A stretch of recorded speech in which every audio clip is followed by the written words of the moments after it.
These are our Bible readings for Sunday, the 17th of May.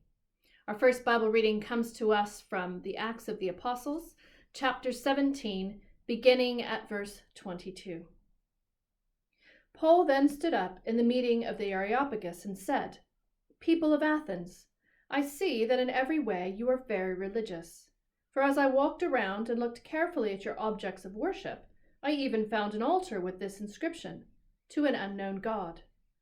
So you are ignorant of the very thing you worship, and this is what I'm going to proclaim to you. The God who made the world and everything in it is the Lord of heaven and earth, and does not live in temples built by human hands. And he is not served by human hands, as if he needed anything. Rather, he himself gives everyone life and breath and everything else.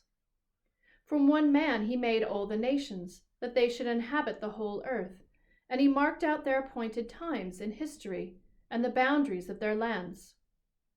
God did this so that they would seek him and perhaps reach out for him and find him, though he is not far from any one of us. For in him we live and move and have our being. As some of your own poets have said, we are his offspring. Therefore, since we are God's offspring, we should not think that the divine being is like gold or silver or stone, an image made by human design and skill. In the past, God overlooked such ignorance, but now he commands all people everywhere to repent. For he has set a day when he will judge the world with justice by the man he has appointed. He has given proof of this to everyone by raising him from the dead." This is the word of the Lord.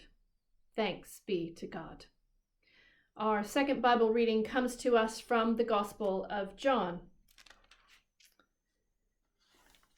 chapter 14, beginning at verse 15. John chapter 14, beginning at verse 15. And this is part of Jesus' farewell discourse to his disciples. "If you love me, keep my commands, and I will ask the Father, and he will give you another advocate to keep you and be with you forever, the Spirit of truth. The world cannot accept him because it neither sees him nor knows him.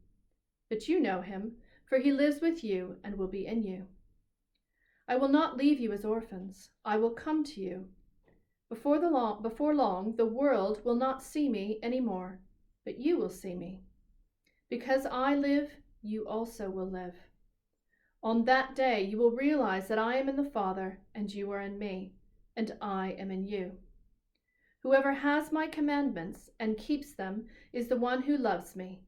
The one who loves me will be loved by my Father, and I too will love them and show myself to them." This is the word of the Lord. Thanks be to God.